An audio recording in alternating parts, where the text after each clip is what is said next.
Recording দুইটা on করে দেয়, তাহলে একটা যদি কম কিছু হয় আর একটা আশা করি হবে।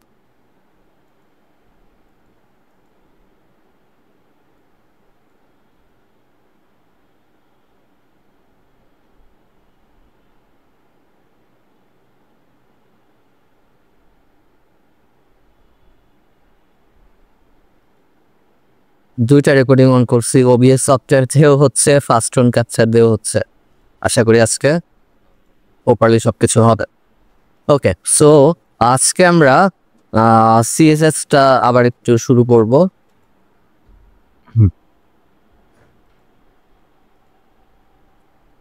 সো আমি একটা প্রজেক্ট নামে একটা ফোল্ডার নিয়ে নিলাম। স্ক্রিনটা দেখতে পাচ্ছেন সবাই? জি ভাইয়া।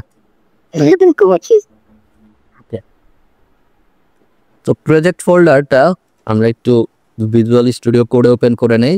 রাইট ক্লিক করে ওপেন উইথ পোর্ট।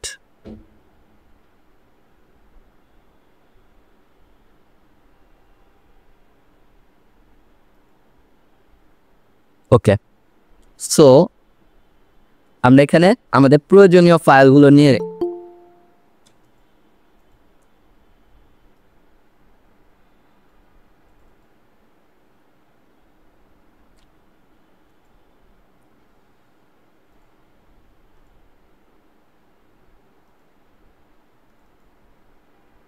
আমাদের প্রয়োজনীয় ফাইলগুলো কি কি বলেন তো?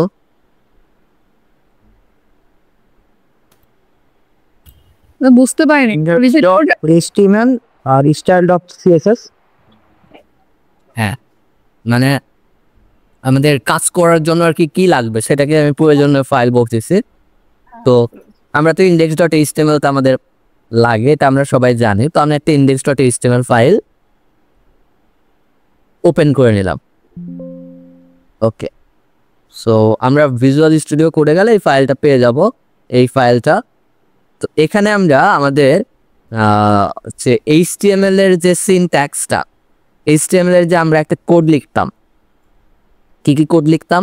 লেস দ্যান, ডট টাইপ, তারপরে HTML এরকম, তারপরে HTML ট্যাগ, আরও অনেক কিছু, তাই না? তো আমরা এই সিনট্যাক্সটা আজকে থেকে আর লিখবো না, আমরা না লিখেই এটা শর্টকাট দিয়ে নিয়ে আসবো আমাদের কোডে। আমাদের যদি এগুলো যদি মুখস্থ হয়ে যায়, মানে কোডগুলো যদি মোটামুটি মনে থাকে, তাহলে আমরা বারবার এটা লিখে, মানে এটার পিছনে টাইম না দিয়ে আমরা শর্টকাট অবলম্বন করে এই কোডটা নিয়ে আসতে পারি, ঠিক আছে? বাট কোডটা আপনি বুঝেন কিনা, কোডটা আপনার হালকা হলেও মনে থাকে কিনা, দেখলে চিনতে পারেন কিনা, এতটুকু থাকলে হবে। এরকম না আমি মুখস্থ চাচ্ছি আপনার কাছে, আপনি চোখ মানে না দেখে আর কি বলতে হবে, এরকম না, ঠিক আছে? আপনি কোডটা বুঝেন বা কোডটা অন্তত দেখলে পারে আসলে আপনি মনে করতে পারেন, এরকম আন্ডারস্ট্যান্ডিং থাকলেই চলবে। তো এটা আন্ডারস্ট্যান্ডিং থাকলে আপনি এখন এটা শর্টকাট অবলম্বন করে এই কোডটা নিয়ে আসতে পারেন। অনেকভাবে আনতে পারেন। একটা শর্টকাট হতে পারে কি, আপনার কাছে অলরেডি আছে, আপনি কপি করে নিয়ে আসলেন, এটা একটা। আর আপনার এডিটরেও, আপনার এই ভিজুয়াল স্টুডিও কোড এডিটরেও আপনার জন্য একটা শর্টকাট রেডি আছে, জাস্ট আপনি টাইপ করলে এটা চলে আসবে। এই শর্টকাটটা হচ্ছে আপনাকে জাস্ট একটা এক্সক্লেমেটরি সাইন বা আশ্চর্যবোধক চিহ্ন দিতে হবে। এক্সক্লেমেটরি সাইন আমরা সবাই চিনি, তাই না? এই যে এটা, এটা, এই সাইনটা আমরা দিব, ট্রাস্ট, এই সাইনটা দিব। এবং তারপর আপনি ট্যাব বাটন প্রেস করবেন। ট্যাব, আপনার কিবোর্ডে যে ট্যাব বাটনটা আছে, এই ট্যাব বাটনটা জাস্ট দিবেন। ট্যাব বাটন দেওয়ার সাথে সাথে দেখেন আমার HTML এর যে সিনট্যাক্স কোডটাই, এটা কিন্তু আমার চলে আসছে, ঠিক আছে? এটা আর আমাকে লিখতে হবে না। এখন এখানে আমরা যা যা শিখছি তার বাইরেও কিছু জিনিস আসছে যেগুলোর সাথে আমরা পরিচিত না, তাই না? যে আমরা দেখতে পাচ্ছি যেমন HTML ট্যাগে একটা অ্যাট্রিবিউট আসছে আর এখানে দুইটা ট্যাগ আসছে। তো এইগুলো আসলে কিসের জন্য ব্যবহার হচ্ছে তো দেখলেই অনেকটা বোঝা যায়। তারপর আমি একটু এক্সপ্লেইন করি যে যেমন HTML যে ট্যাগটা, HTML ট্যাগে দেখেন একটা অ্যাট্রিবিউট ইউজ করছে ল্যাং। ল্যাংয়ের ফুল ফর্ম কি হতে পারে বলেন তো? Language. Language, right. Language equal EN। EN হচ্ছে ইংরেজি শর্ট ফর্ম। আপনার যে ওয়েবসাইট, এই ওয়েবসাইটের কন্টেন্ট আসলে কোন ল্যাঙ্গুয়েজে, এটা বোঝানোর জন্য এখানে একটা অ্যাট্রিবিউট ইউজ করা হচ্ছে। এটা আসলে কেন, মানে এইভাবে মানে বোঝানোর কি দরকার HTML কে বা এটা আসলে কেন করা হয় জানেন? আমরা দেখেন, আমরা ধরেন আমরা একটু গুগলে যাই,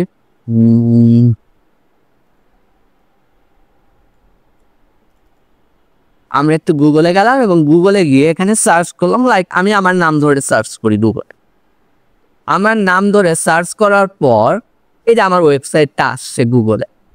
গুগলে কিভাবে ওয়েবসাইটটা আসছে বলেন তো? গুগল কিভাবে মানে জানলো যে এই নাম লিখে সার্চ করলে এই ওয়েবসাইটটা আসতে হবে? অবশ্যই গুগল কি বিভিন্ন ওয়েবসাইট কিন্তু ভিজিট করে, ঠিক আছে?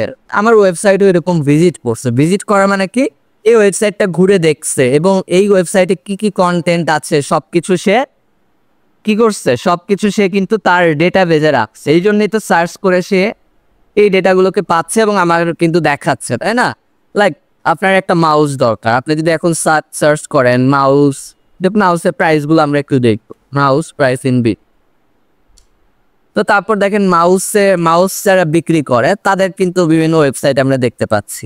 তো কিভাবে গুগল জানলো যে এরা মাউস বিক্রি করে? কারণ এদের ওয়েবসাইটে তারা গুগল ঘুরছে এবং ডেটা নিয়ে তারপর কিন্তু গুগল রেখে দিচ্ছে এবং আমরা যখন সার্চ করছি তখন কিন্তু আসছে। তো আপনার ওয়েবসাইটে ডেটা যখন পড়তে গেল, লাইক আমি ধরেন যে এরকম একটা index.html যে আমি একটা ওয়েবসাইট বানাইছি, এখন বানানোর পর গুগল যখন আমার ওয়েবসাইটে পড়তে আসবে সে তো এসে দেখবে কোড। তো কোডে এসে দেখবে যে আসলে সে কোন ল্যাঙ্গুয়েজে আসলে ওয়েবসাইটটা বানাইছে। তাকে হেল্প করার জন্য আমরা একটা অ্যাট্রিবিউট ইউজ করছি যে ল্যাঙ্গুয়েজ ইকুয়াল EN, মানে আমার ওয়েবসাইটে আসলে আমি ইংরেজি কন্টেন্ট ইউজ করছি। তো আপনার ওয়েবসাইটে যে কন্টেন্ট থাকবে সেই কন্টেন্টের শর্ট ফর্মটা আপনি দিয়ে দেবেন। যেমন বাংলা হলে আসলে কি হবে, PN, ঠিক আছে? বাংলা হলে, বেঙ্গলি হলে আমরা BN শর্টকাট ইউজ করি। এরকম প্রত্যেকটা ল্যাঙ্গুয়েজেরই বিভিন্ন আসলে শর্ট ফর্ম আছে, এগুলো আমরা ধীরে ধীরে আর কি জানবো। তবে মানে এই কারণে আসলে আমরা এটা যে ইউজ করি, আই হোপ যে আপনারা বুঝতে পারছেন। কারো কি কনফিউশন আছে এটা নিয়ে?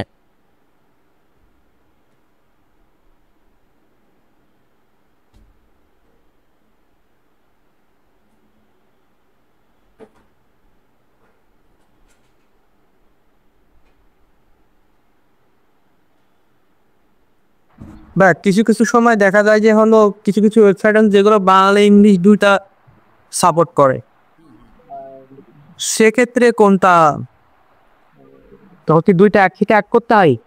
আচ্ছা, ওইটা হচ্ছে ওয়েবসাইট আছে, আমরা ওগুলো বানাইতে পারবো, আমরাও এটা শিখবো, আমাদের কোর্সে এটা আছে যে একটা ওয়েবসাইটে ধরেন দুইটা ল্যাঙ্গুয়েজ আছে, বাংলা আর ইংরেজি।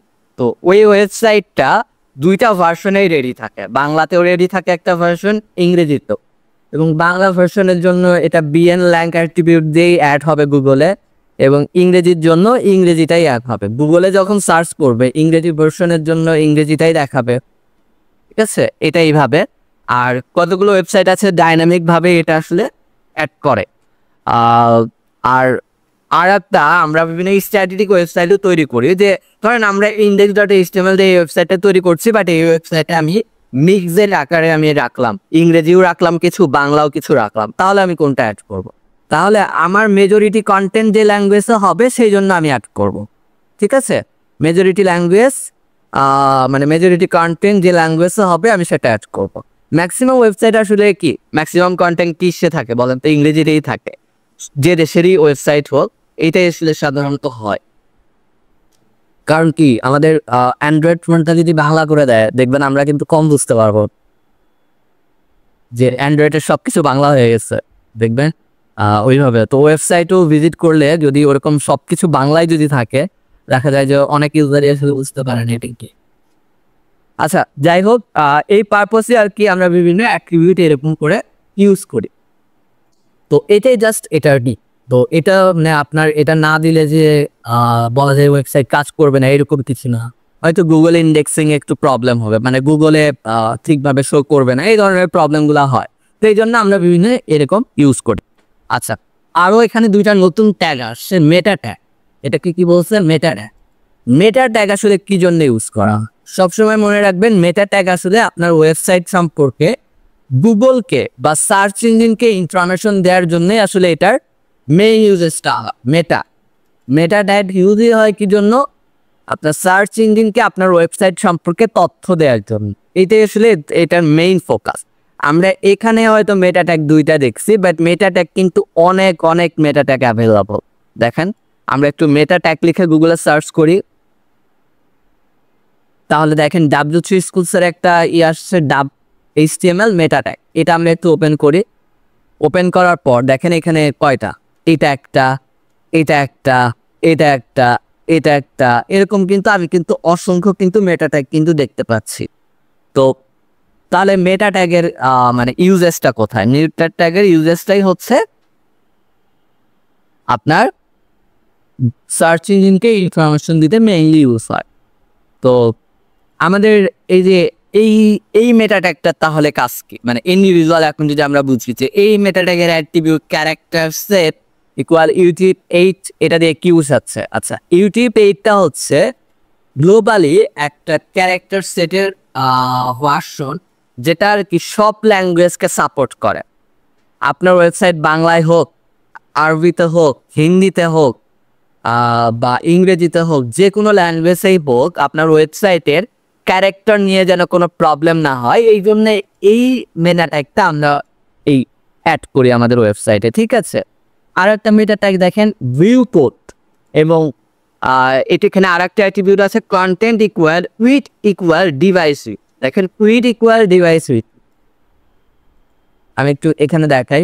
উইথ ইকুয়াল ডিভাইস উইথ মানে দেখেন আপনার ওয়েবসাইটটা আমরা যখন ইউজ করি তখন কিন্তু আমি এই ল্যাপটপে ওয়েবসাইটটা বানাচ্ছিল, বাট এই ওয়েবসাইট কি শুধু ল্যাপটপে ইউজ হবে? কেউ ডেস্কটপে ইউজ করতে পারে, কেউ ফোনেও ইউজ করতে পারে। তো ফোনের ক্ষেত্রে আসলে মানে ওয়েবসাইটটা উইথ কতটুক পাবে? ফোনের ক্ষেত্রে ওয়েবসাইটটা উইথ পাবে ইকুয়াল ডিভাইস উইথ। ডিভাইসের উইথ কত? লাইক ফোনের উইথ ধরেন যে 5 ইঞ্চি, আমি ধরে নিচ্ছি যে ফোনটার উইথ হচ্ছে 5 ইঞ্চি, তাহলে কিন্তু এই 5 ইঞ্চি পরিমাণ উইথে কিন্তু ওয়েবসাইটটা কিন্তু পাবে। এই এনশিওর করার জন্য আমরা আসলে এইটা মানে এই মেটা ট্যাগটা তাহলে আপনারা বলতে পারি কিসের জন্য কাজ করবে? বিশেষ করে রেসপন্সিভের জন্য, বিভিন্ন ডিভাইসে যেন ওয়েবসাইটটা ঠিকভাবে দেখায়, এই জন্য আসলে আমাদের এটা লাগবে। তো এই জন্যই এই শর্টকাট হলেও মানে এই 2টা মেটা ট্যাগ ওরা মানে আমাদের দিয়ে দিছে ফার্স্টেই, মানে এই 2টা মেটা ট্যাগ লাগে। ঠিক আছে, এই জন্য আমরা এই 2টা মেটা ট্যাগ, তাছাড়া কিন্তু আরও অনেক মেটা ট্যাগ আছে যেগুলো আমরা আমার প্রয়োজন হলে আমি প্রয়োজন মনে করলে দিব, আবার প্রয়োজন না মনে করলে নাও দিতে পারি। ঠিক আছে, বলেন তো বুঝতে পারছেন কিনা? জি ভাইয়া। হ্যাঁ, কিছু বিষয় নতুন আসছে, যেমন গুগলের বিষয়টা। গুগল মানে আমরা ওয়েবসাইট কেন বানাই বলেন তো? কাদের জন্য বানাই?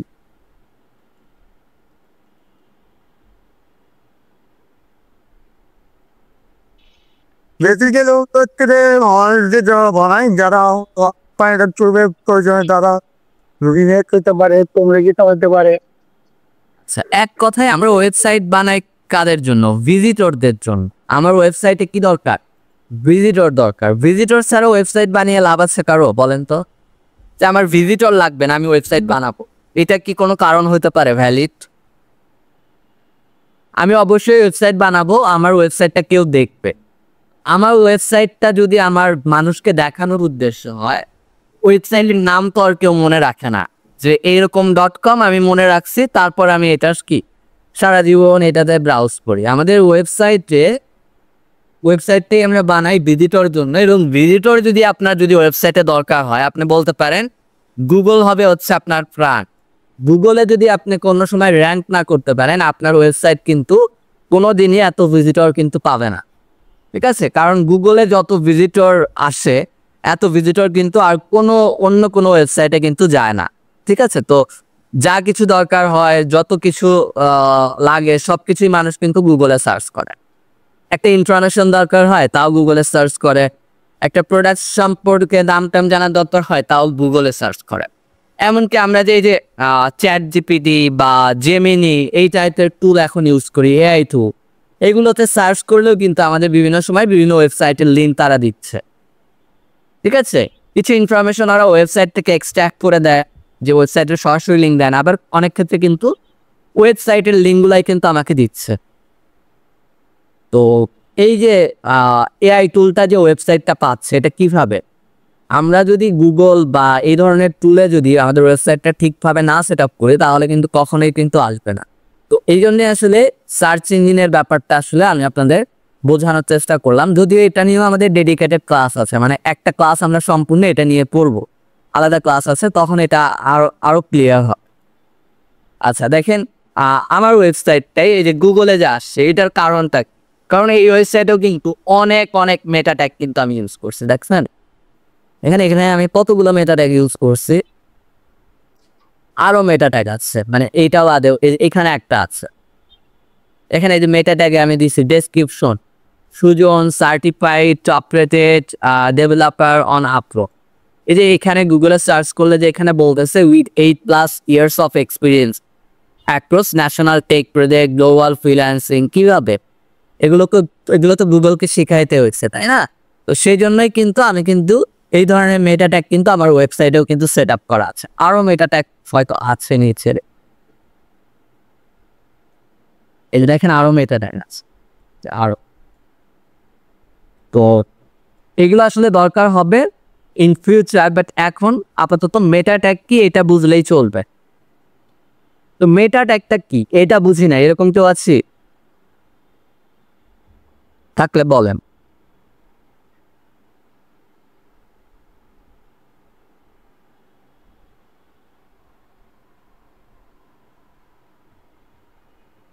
সবাই বুঝছি, ওকে গ্রেট।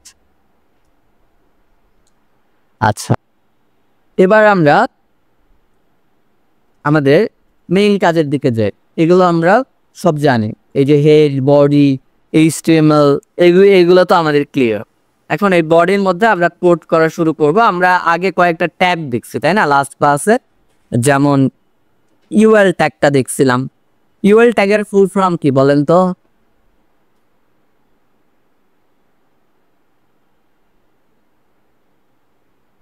ইউএল ট্যাগের ফুল ফর্ম কেউ বলতে পারবো?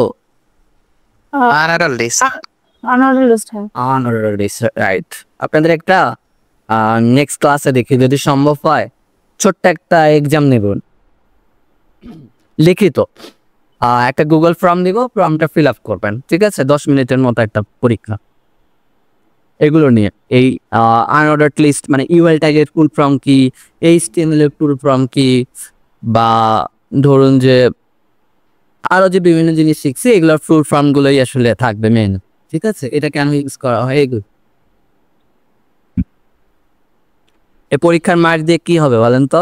পরীক্ষার মার্ক দিয়ে কি আপনার সিজিপিএ টিজিপিএ কিছু হচ্ছে না, তো এটা নিয়ে ওয়ারি নাই, শেখার জন্য আসলে আমরা পরীক্ষা দিব। আচ্ছা, তো আমরা একটা ইউএল ট্যাগ দেখেছিলাম, ইউএল ফর আনঅর্ডার্ড লিস্ট, এবং লিস্টের ভিতরে আইটেমগুলো আমরা এলআই ট্যাগ দিয়ে অ্যাড করি। এলআই এর ফুল ফর্ম কি? List।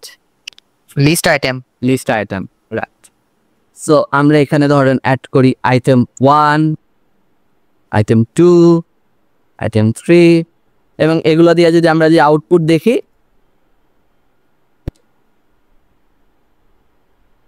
আমরা এই যে এরকম আউটপুট দেখতে পাই, তাই না? এটা হচ্ছে আনঅর্ডার্ড লিস্ট। আর ইউএল এর জায়গায় জাস্ট যদি ওয়েল হয় তাহলে কি হবে? Order list। Order list. হ্যাঁ, এগুলো আবার কি আমাকে নাম্বার দিয়ে শো করবে, এখানে আর ডট থাকবে না, এবার আসবে 1 2 3 এইভাবে সিরিয়াল আসবে। তো এটাই হচ্ছে অর্ডার লিস্ট আর আনঅর্ডার্ড লিস্ট। আচ্ছা, আর হচ্ছে আমরা সিএসএসটা মেইনলি রেখেছিলাম। সিএসএস এর ফুল ফর্ম কি? Cascading cascading style, it's style, shapes। হ্যাঁ শিট, আর লাস্টে একটা এস আছে, ঠিক আছে? এটা আমরা একটু মনে রাখবো, ক্যাসকেডিং স্টাইল শিটস। তো এটা কেন ইউজ করা হয়? আমরা যে ওয়েব পেজটা দেখছি, এই যে ওয়েব পেজটা, এই ওয়েব পেজটাকে আমরা যদি আমাদের মনের মতো করে স্টাইল যদি করতে চাই, তাহলে আমাদের সিএসএস ইউজ করতে হবে। তো সিএসএস আমরা আসলে মেইনলি কয় টাইপের সিএসএস ইউজ করতে পারি?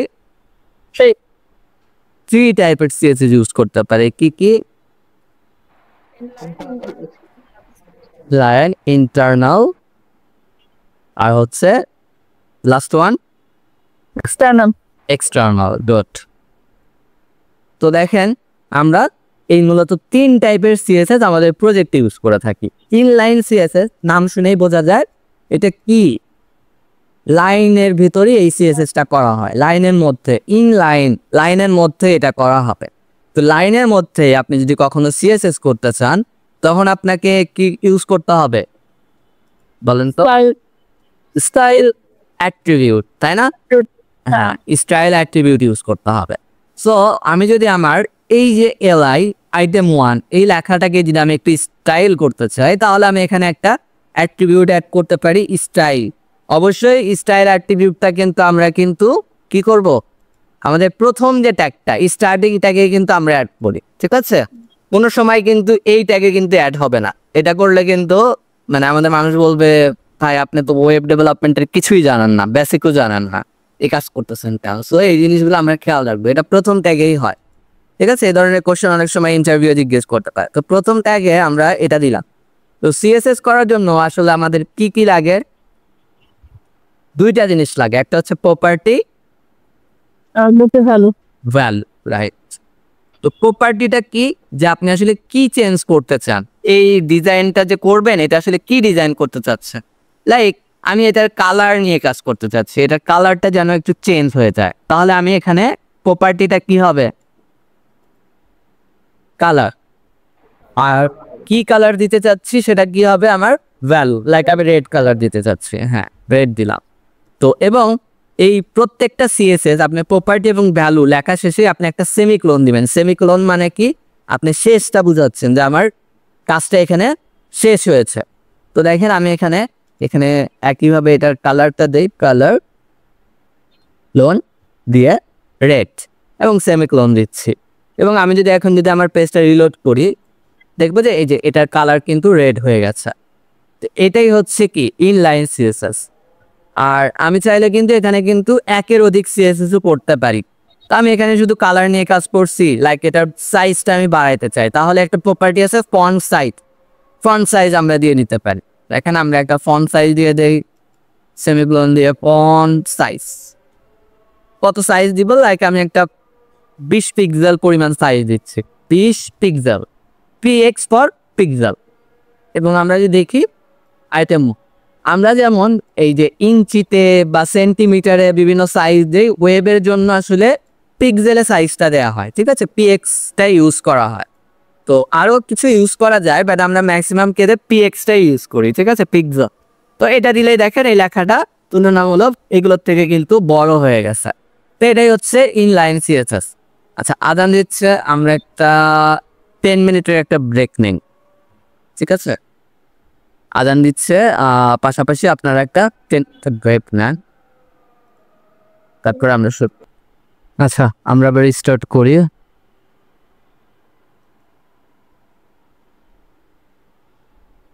সো আমরা যেটা শিখছিলাম ইনলাইন সিএসএস। ইনলাইন সিএসএস নিয়ে কি এখনো কি কারো কোনো প্রবলেম আছে, বুঝেন না ইনলাইন সিএসএসটা? ইনলাইন সিএসএস আপনি আসলে যখনই করতে চাইবেন সেই ট্যাগে আপনি স্টাইল অ্যাট্রিবিউটটা ইউজ করবেন। স্টাইল অ্যাট্রিবিউটটা ইউজ করে সেখানে আর কি আপনার যা যা সিএসএস করার দরকার হয় আপনি আসলে সেগুলো 1 বাই 1 করতে পারবেন। তবে মেজরিটি কেসে আমরা স্টাইল সিএসএসটা মানে ইনলাইন সিএসএসটা এটা অ্যাভয়েড করি, ঠিক আছে? এটা করতে বলি না। কারণটা কি দেখেন, যেমন এখানে যেমনটা হয়েছে যে আমি আসলে 3টা আমার লাইন 1 2 3 আমার 3টা লাইনে এখন আমি যদি সিএসএস করতে চাই আমাকে 3টা লাইনে কিন্তু আমি এভাবে কিন্তু আমাকে লিখতে হবে, তাই না?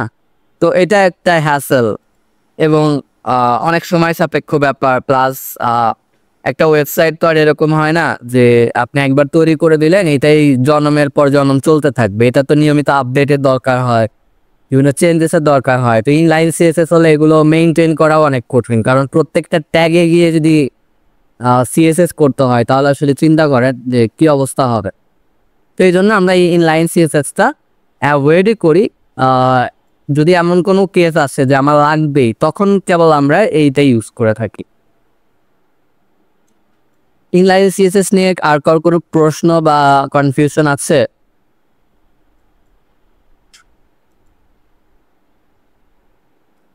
আচ্ছা, না থাকলে ভালো, প্রবলেম হলে অবশ্যই জানাবেন।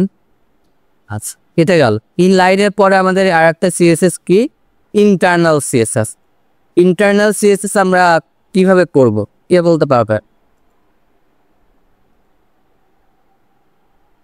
বলেন তো, ইন্টারনালটা আমরা কিভাবে করি?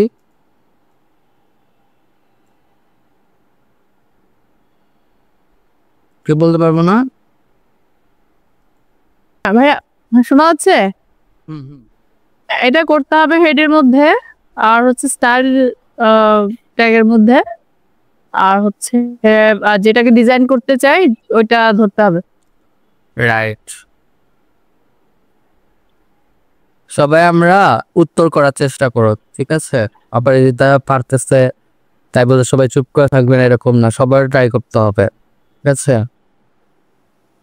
এটা কিন্তু একটা প্র্যাকটিস করারও সুযোগ। এইভাবে আপনি যদি করেন তাহলে প্র্যাকটিস হয়ে যাচ্ছে। আচ্ছা, ইন্টারনালটা তাহলে আমরা যেটা বললো যে আমরা আসলে হেড ট্যাগের মাঝে করব। হেড ট্যাগ, আমাদের হেড ট্যাগটা কোথায় থাকে? একদম উপরে, তাই না? বডির বাইরে। এই হেড ট্যাগের মধ্যেই আমরা আসলে ইন্টারনাল সিএসএসটা করব।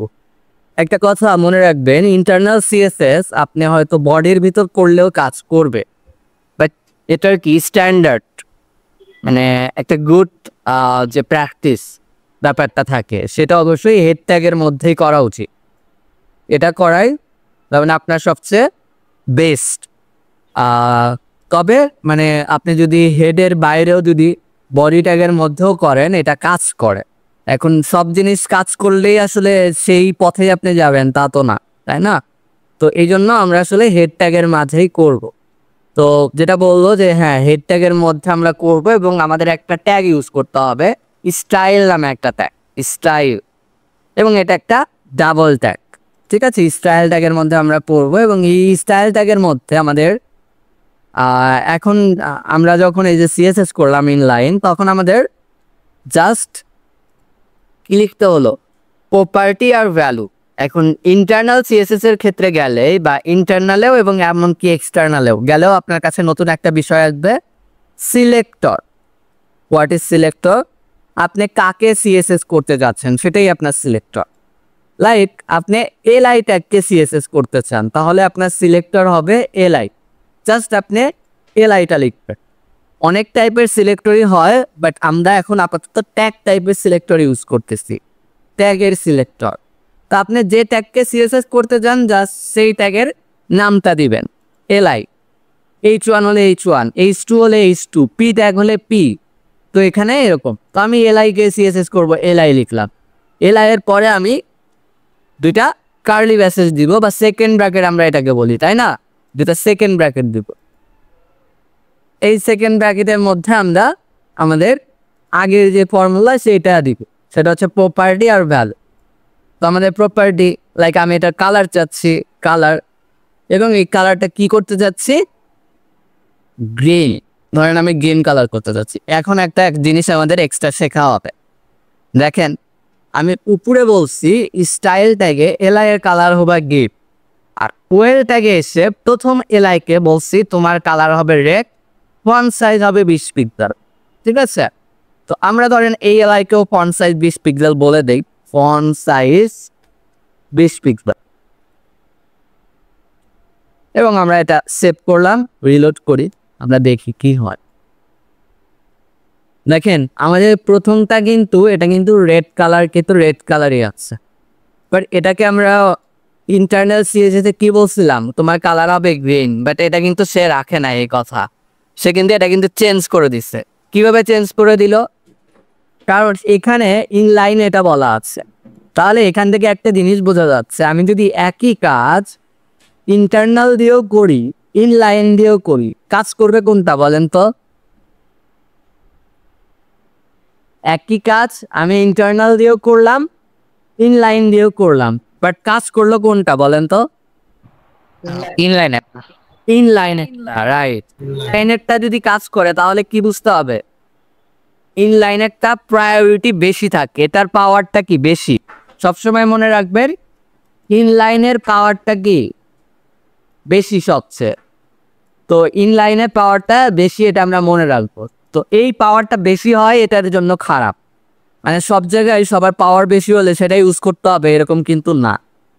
কারণ দেখেন এই যে ক্লায়েন্ট উপর থেকে এটা আপডেট করে দিয়েছে, আপডেট করার পরে এটা আপডেট হয় নাই, এটা কিন্তু ক্লায়েন্ট কিন্তু বলবে লাইক যে ওয়েবসাইটে মনে হয় প্রবলেম আছে বা বাগ আছে। ওয়েবসাইটের প্রবলেমকে বাগ বলে, ঠিক আছে, এটা আমরা মনে রাখবো। ওয়েবসাইট বা প্রোগ্রামিক্যালি যে প্রবলেমগুলো হয় সেগুলোকে বাগ বলে।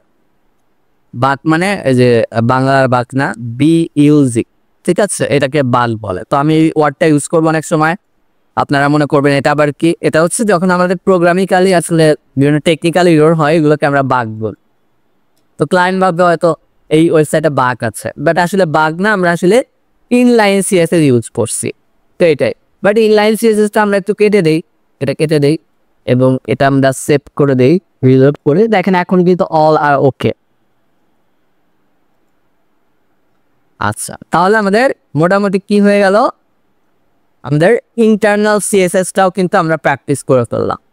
এখন আমার কি এরকম একটা LI-কে আমি স্টাইল করতে পারবো না? আপনার যদি আরও যদি থাকে, ধরেন UL ট্যাগের মধ্যে আমরা আরও কিছু LI নিয়ে নেই, orange, Apple, mango, etcetera etcetera, আমরা এরকম দিব। এখন রিলোড করি, আমরা দেখব কি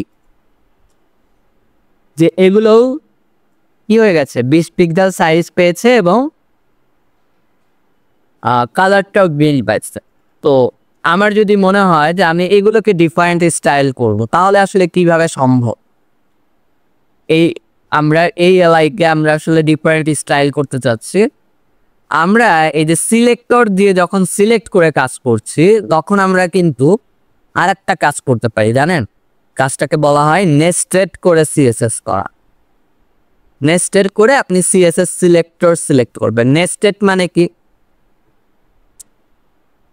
দেখেন আমরা এখানে তো ধরেছি যে তুমি LI ট্যাগকে কালার দাও গিয়ে ফন্ট সাইজ দাও 20 পিক্সেল। তো এখানেও LI-টা পেয়েছে, এখানেও LI-টা পেয়েছে। বাট আমি যদি চাই OL এর মধ্যে যে LI আছে সেইগুলো এই কালার আর এই সাইজটা পা, OL এর মধ্যে যে LI-টা আছে। তো OL এর মধ্যে LI, এটা আমি কিভাবে বুঝাবো? এই স্টাইলে বা এই সিলেক্টরে জাস্ট আপনি LI এর পাশে আর একটা OL লিখে দেন এবং একটা স্পেস দেন, OL স্পেস LI। তার মানে কি, OL এর ভেতর যে LI আছে মানে অর্ডার লিস্টের যে LI আছে সেইটার কালারই কেবল এটা পা, UL এরটা কিন্তু এখন আর পাবে না। ওকে, চেক করি, সেভ করি এবং রিলোড করি, দেখি। দেখেন আসলেই কিন্তু হয়েছে তাই, জাস্ট আমার OL এর যে LI এইটাই কিন্তু চেঞ্জ হয়েছে, এটা কিন্তু আর চেঞ্জ হয় না। তাহলে এখন বলেন তো, আমি যদি UL এরটা স্টাইল করতে চাই আমাকে কি করতে হবে বলেন তো? হ্যাঁ, OL এর জায়গায় UL দিয়ে দেব। UL হবে, LI আর একটা নতুন করে পড়ি, UL LI, আর এটার ভিতরে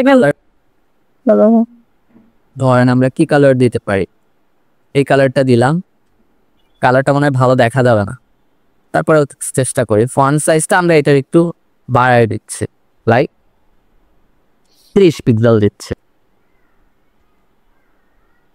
এবং রিলোড করব। দেখেন এই যে এটা কিন্তু এই কালারটা কিন্তু পেয়েছে।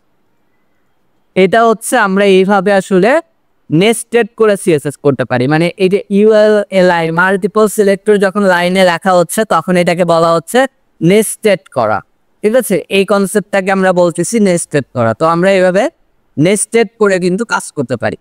তো এটা হচ্ছে আমরা ইন্টারনাল CSSটাও শিখলাম, আবার নেস্টেড CSS এর ব্যাপারটাও বুঝলাম, একই সাথে কোনটার পাওয়ার বেশি এটাও আমরা জানলাম।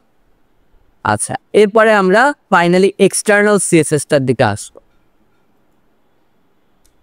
এক্সটার্নাল, তো এক্সটার্নাল CSS শেখার জন্য আমাদের ফার্স্টে যেটা লাগবে, এক্সট্রা একটা CSS ফাইল তৈরি করতে হবে এবং ফাইলের কনভেনশনাল মানে ভালো নাম হচ্ছে, স্ট্যান্ডার্ডফুল নাম হচ্ছে style.css। এখানে কিন্তু আমি যদি দিই করিম.css তাও কাজ করবে, বাট এটা আমরা আসলে করা উচিত না, কাজের স্ট্যান্ডার্ডটা নষ্ট করে। ওকে, style.css আমরা দিলাম। এই style.css এর ভিতর আমরা যে কোনো CSS করতে পারি। তো আমি এখানে আরেকটা ট্যাগ নেই, লাইক ফার্স্টে H1. Today we practice list tags and different type of CSS. এখানে কেউ যদি থাকেন যে আমি আসলে ইংরেজি ভালো বুঝি না, তাহলে আসলে কি করব, মানে ইংরেজি আমি একটু কম পাই, এই যে এখানে হয়তো ওয়ার্ড লিখছি, তো সেই ওয়ার্ডের অনেকগুলো ওয়ার্ডের মানে আমি আসলে বুঝি না, এরকম কেউ যদি থাকে তার কি করা উচিত?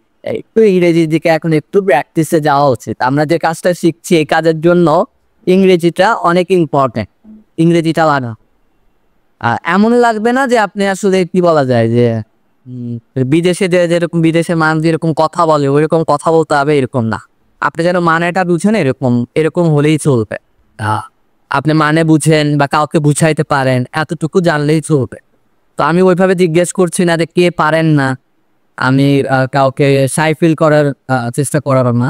বাট কেউ যদি এরকম থাকেন, কেউই না থাকে তাহলে তো খুবই ভালো। কেউই থাকেন সে আসলে একদম থেকে চেষ্টা করে, লাইক এখানে টুডে রেডিসেন এটা হয়তো জানেন, ডিফারেন্টটা হয়তো জানেন না। ডিফারেন্টের মানেটা একটু ট্রান্সলেট বুঝে আপনি বের করে এগুলো একটু ধীরে ধীরে প্র্যাকটিস করেন, দেখবেন হয়ে যাবে।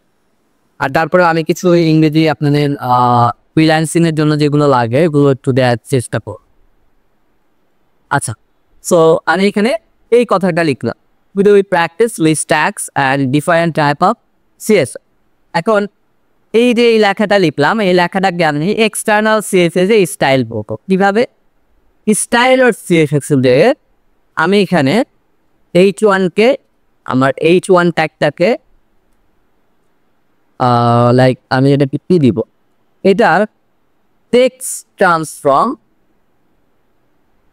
ট্রান্সফর্ম আপার কেস নামে একটা সিএসএস ইউজ করব। টেক্সট ট্রান্সফর্ম মানে কি জানেন?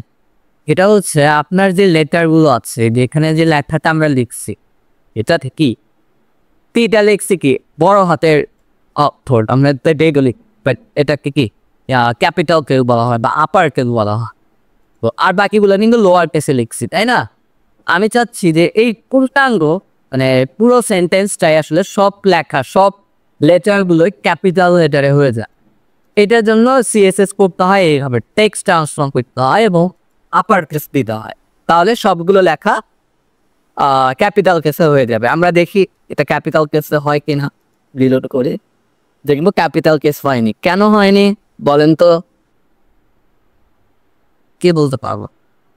ভাই আমরা লিঙ্ক করি নাই। লিঙ্ক করি না, হ্যাঁ আমরা গুড।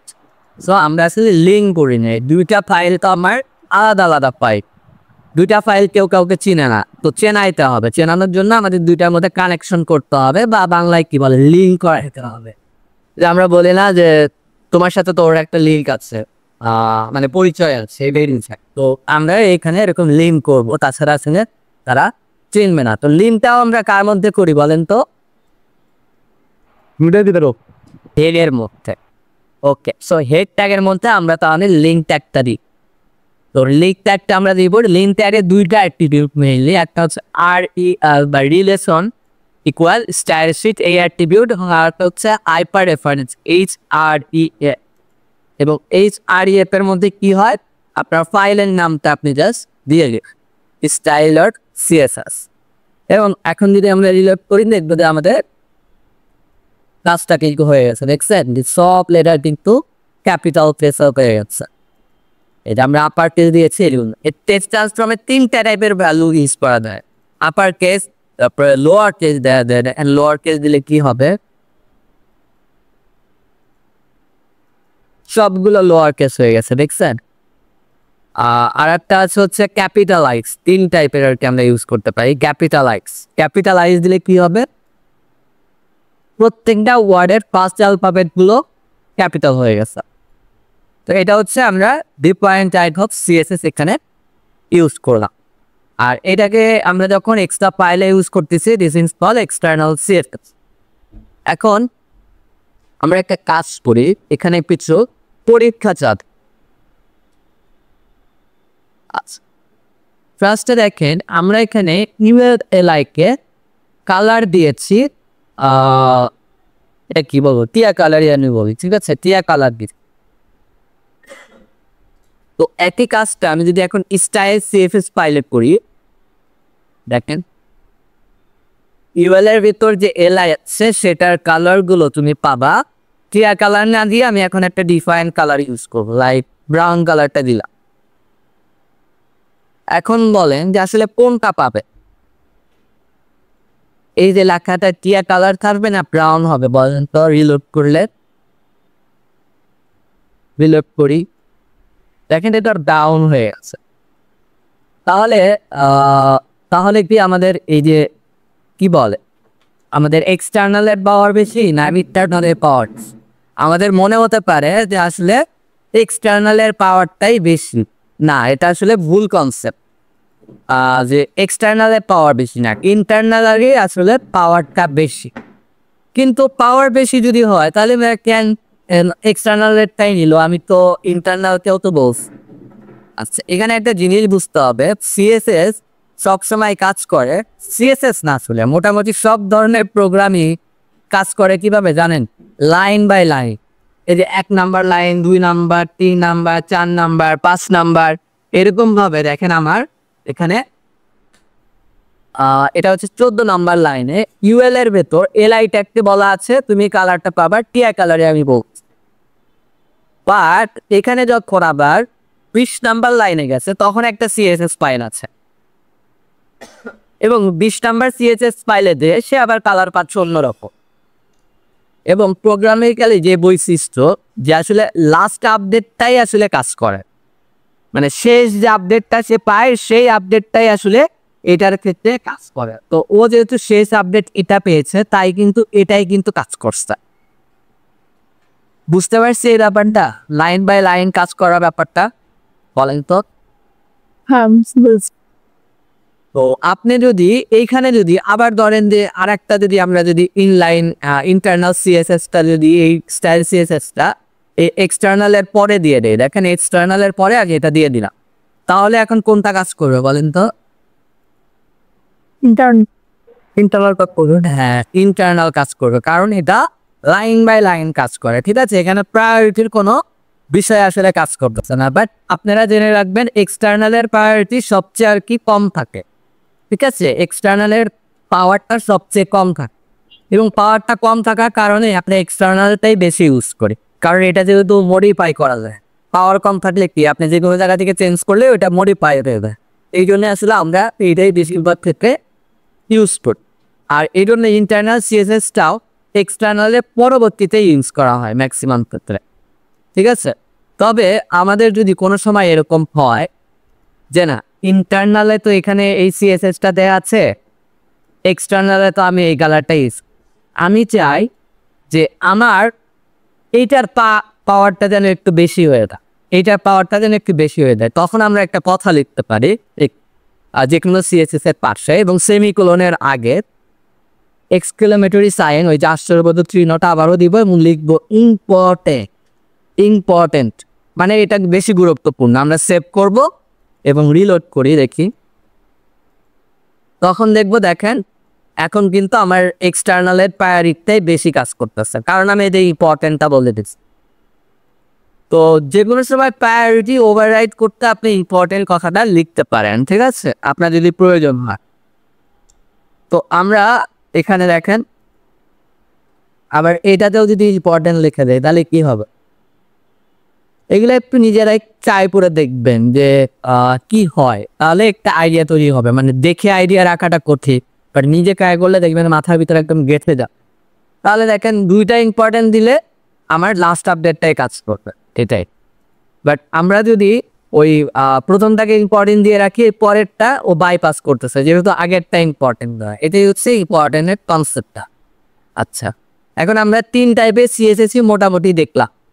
কারো কি 3 টাইপের সিএসএস নিয়ে কোনো প্রশ্ন এখন মাথার ভিতর ঘুরতেছে যে এটা বুঝতেছি না, এরকম কিছু বলেন তো? ইম্পর্টেন্ট কি ট্যাগ ভাইয়া? ইম্পর্টেন্ট ট্যাগ না, এটা হচ্ছে একটা ভ্যালু। আচ্ছা, ভ্যালুর পাশে আপনার প্রায়োরিটি অ্যাড করতে হবে, তো সব ভ্যালুর পাশে আপনি এটা লিখতে পারবেন, ঠিক আছে?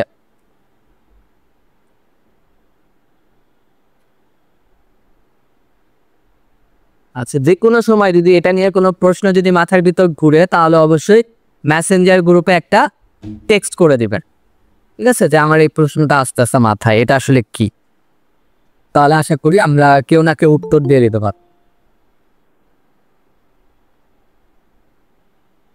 আচ্ছা, তাহলে আমাদের 3 টাইপের সিএসএস আমরা আসলে ইউজ করে ফেললাম। তবে এখানে মনে রাখবেন সবচেয়ে পাওয়ার বেশি হচ্ছে ইনলাইনের, তারপরে ইন্টারনালের, তারপর হচ্ছে এক্সটার্নালের, মানে এক্সটার্নালের পাওয়ার সবচেয়ে কম। তবে আমরা আমাদের ম্যাক্সিমাম প্রজেক্টে এক্সটার্নালটাই প্রিফার করি, এক্সটার্নালটাই আমরা বেশি ইউজ করি। কারণটা কি? কারণ এটা যেহেতু পাওয়ারটা কম, মডিফাই করা যায়। আর একটা ব্যাপার হচ্ছে একটা ওয়েবসাইটে তো আর সিএসএস তো 1 লাইন বা 2 লাইন থাকে না, অনেক অনেক লাইন কিন্তু আমরা সিএসএস করি, প্রায় ধরেন 10-12 হাজার লাইন সিএসএস লাগে, এরকম প্রজেক্টও আছে।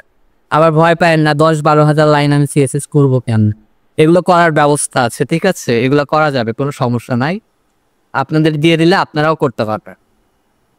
তো এটা নিয়ে ভয় পায় না। তো এত লাইন সিএসএস করতে হয়, এই সিএসএস গুলা তো আর যদি এইচটিএমএল ফাইলের মধ্যেই রাখেন তাহলে দেখবেন আনম্যানেজেবল অবস্থায় যাবে, মানে এটা আপডেট করা, চেঞ্জ করা খুব কঠিন হয়ে যাবে। এই জন্য কোনো সময় ফাইলের মধ্যে আপনার এইচটিএমএল ফাইলে সিএসএস না করাই ভালো, আপনি এক্সট্রা ফাইলে ইউজ করবেন এটার জন্য, ঠিক আছে, এটাই হচ্ছে বেস্ট প্র্যাকটিস। তো এই জন্য আমরা আমাদের পুরো কোর্স জুড়েই কিন্তু এক্সটার্নাল সিএসএস ফাইলই কিন্তু ইউজ করব।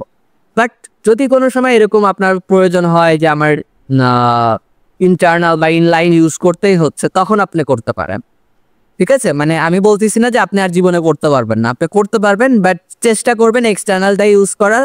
বাট ডিফারেন্ট যদি কোনো সিচুয়েশন হয় তখন আপনি এটা করতে পারেন। আচ্ছা, এই জন্য তাহলে আমি আসলে মোটামুটি এখানে আমার যে ইন্টারনাল সিএসএস আছে এটা আমি কেটে দেই।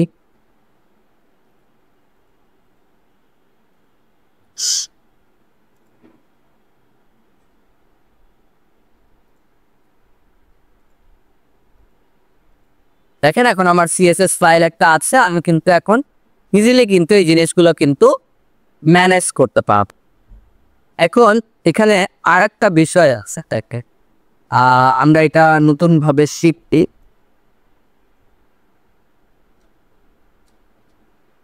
আমাদের এটা প্রায়শই দরকার হবে, সেটা হচ্ছে কমেন্ট করা। What is comment? কমেন্ট করা মানে কি? আপনি বলতে পারেন আপনার একটা নোট রাখার জন্য, যেমন আমরা এখানে একটা সিএসএস ফাইল লিঙ্ক করছি, তাই না, আমার একটা সিএসএস ফাইল লিঙ্ক করছি। এখন আমি একটা নোট রেখে রাখতে চাই, এখানে আমি আসলে সিএসএস ফাইলটা লিঙ্ক করা হোক। এই নোট তাহলে কীভাবে রাখতে পারি? আমি যদি এখানে লিখে দেই যে এখানে আমি সিএসএস ফাইল লিঙ্ক করছি, বা ধরেন এখানে আমি একটা হেডিং লিখি, তাই না, আমি এখানে একটা নোট লিখে দেই, এখানে আমি একটা হেডিং লিখছি, এক্সাম্পল, আমি একটা নোট পাচ্ছি। এবং আমি যদি এখন যদি আমার পেজটা রিলোড করি, দেখব কি এখানে আমি সিএসএস ফাইল লিঙ্ক করছি, এই লেখাও চলে আসছে, এখানে আমি হেডিং লিখছি, এটাও কিন্তু চলে আসছে। তো আমি তো আসলে নোট রাখার জন্য এটা ইউজ করতে চাইলাম, বাট এগুলো তো চলে আসছে। কারণটা কি?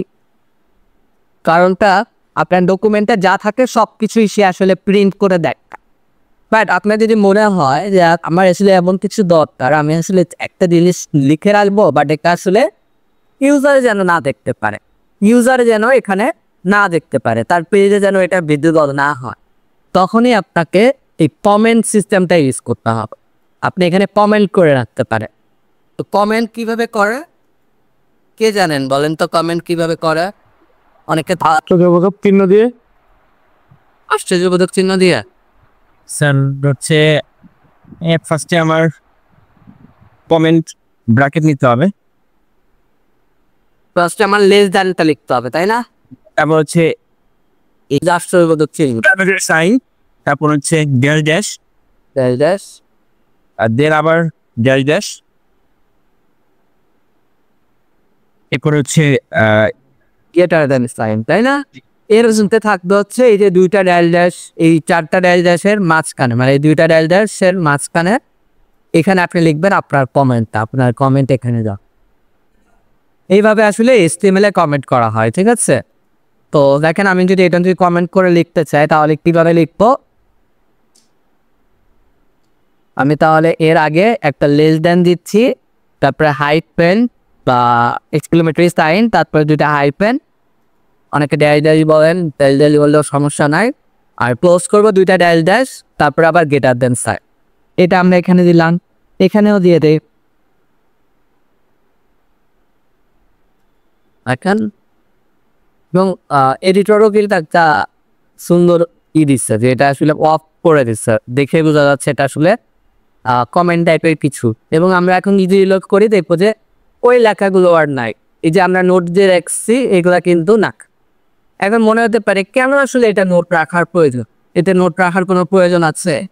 আসলে আমরা যে প্রজেক্টটা করতেছি এখানে প্রয়োজন নাই। আপনার এখানে দেখে মনে হবে আসলে এই কয়েক লাইন কোড আবার কি নোট রাখ। আসলে একটা প্রজেক্ট অনেক অনেক বড় পর্যন্ত হতে পারে।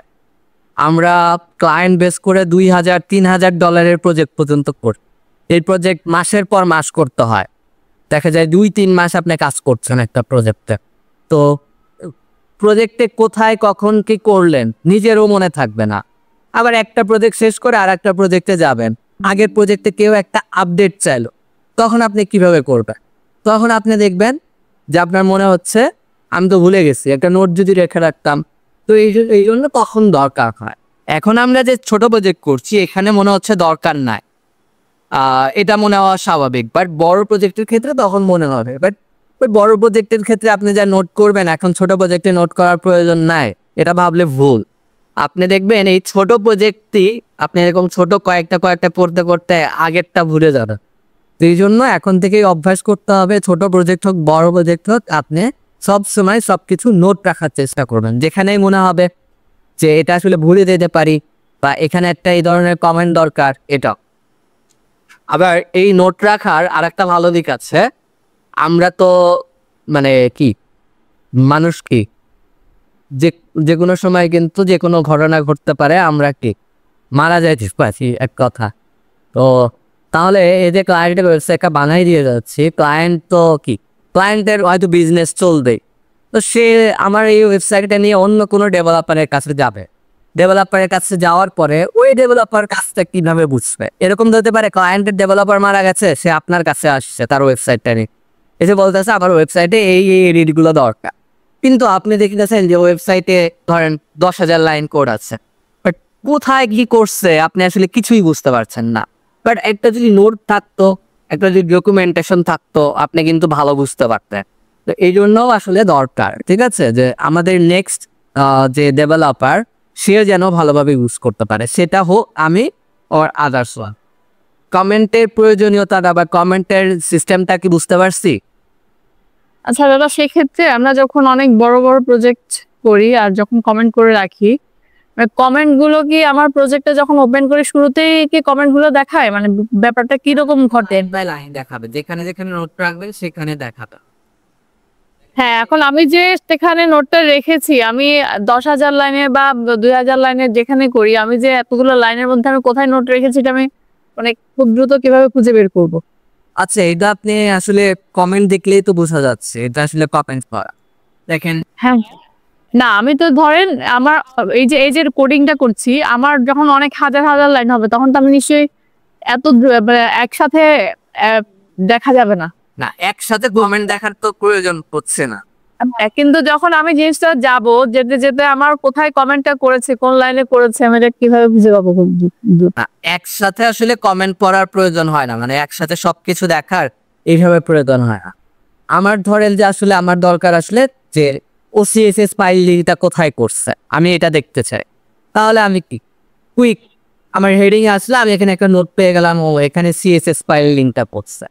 আমার হয়তো ওয়েবসাইটের একটা ব্যানার পার্ট এডিট করা দরকার, আমি দেখতেছি ও এখানে তুমি ব্যানার পার্টটা করছো, এটাই কিন্তু আপনাকে হেল্প করবে। এক্স্যাক্টলি যে আপনার সব কমেন্ট একভাবে যে প্রয়োজন হয় ওই সাথে এটা আসলে হয় না। যেমন আপনাদের একটা রিয়েল লাইভ প্রজেক্ট দেখতে পারি কিনা, যেটা কনভয়,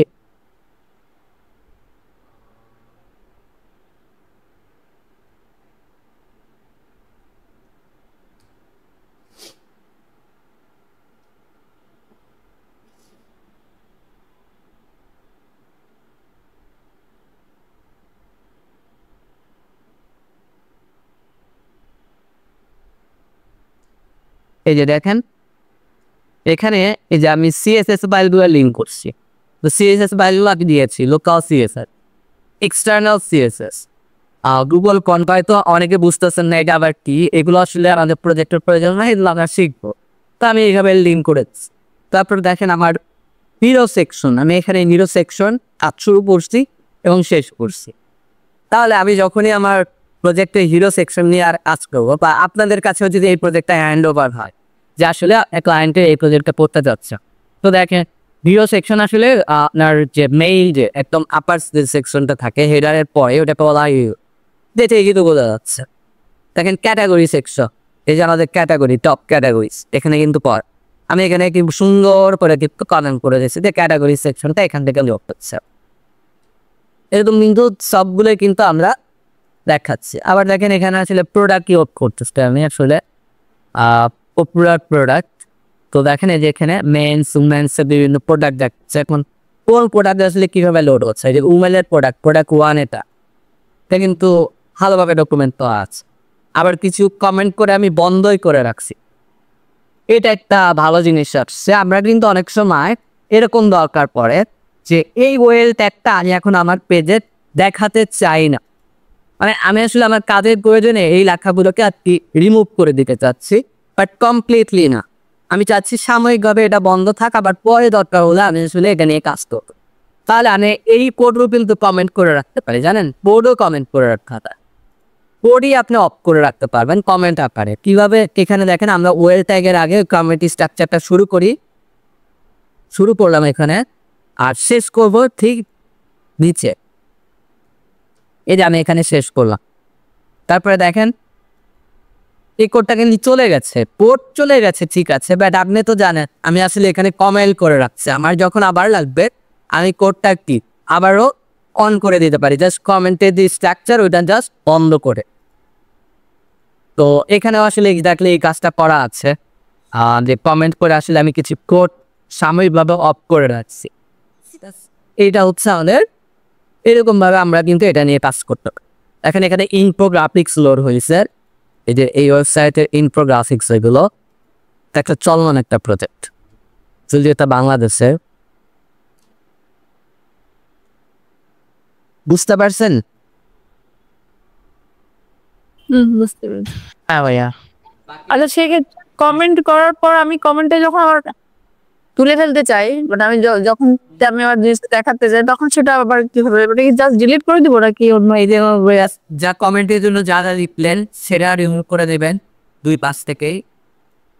কমেন্টটা কিভাবে হচ্ছে বলেন তো, এই যে আপনি লেফট সাইডে এটা লিখতেছেন, রাইট সাইডে এটা লিখতেছেন, মাঝে হচ্ছে আপনার পয়েন্ট, তাহলে লেফট সাইড থেকে এইটা আর রাইট সাইড থেকে এই দুইটা রিমুভ করে দিলেই তো কমেন্টটা আবার কি আপনার কোড হিসেবে কাজ করা শুরু করতে।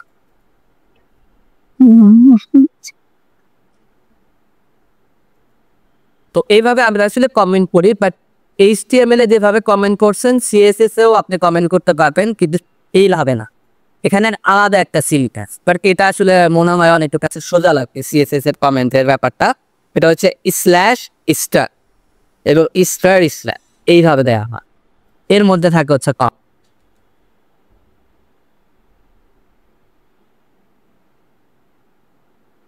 ঠিক আছে, CSS এর কমেন্টটা হচ্ছে এরকম স্ল্যাশ স্টার দিয়ে শুরু এবং এইভাবে শেষ, এর মধ্যে হচ্ছে আপনি কমেন্টটা লিখবেন। আমাদের বিভিন্ন প্রয়োজনে আমরা যখন কাজ করা শুরু করব দেখবেন আমি এরকম অনেক সময় কমেন্ট করব, তো তখনও প্র্যাকটিস হয়ে যাবে, এটি কোনো অডিও দরকার নেই, আমরা প্র্যাকটিস করলে আসলে এগুলো ক্লিয়ার হবে বুঝে দিলে।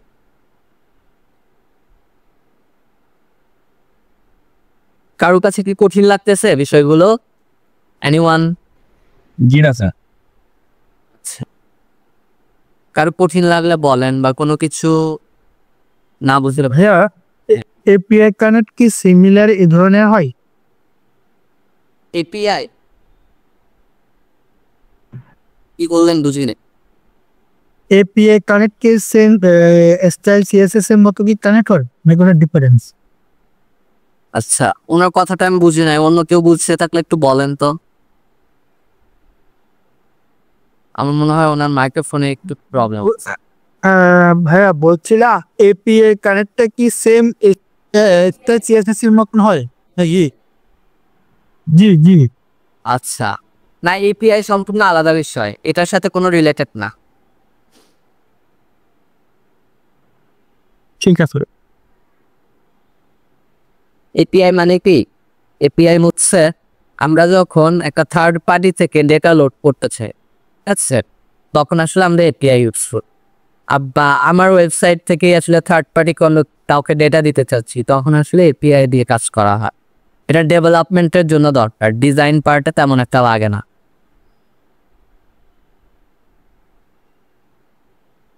ধরেন আপনি আসলে চান যে আপনার ওয়েবসাইটে ওয়েদারের ডেটা দেখে, যে ঢাকায় আজকে কত তাপমাত্রা। এই এই তাপমাত্রা কি আমাদের জানার কথা? আমরা তো জানবো না, এটা কে জানবে? আবহাওয়া অধিদপ্তর বা আবহাওয়া রিলেটেড যে ওয়েবসাইটগুলো কাজ করে। তো তখন আমরা ওয়েবসাইট থেকে, তাদের ওয়েবসাইট থেকে ডেটা নিয়ে আসতে পারি। কিসের মাধ্যমে? এপিআই এর মাধ্যমে। এটা ডেভেলপমেন্টে দরকার পড়ে।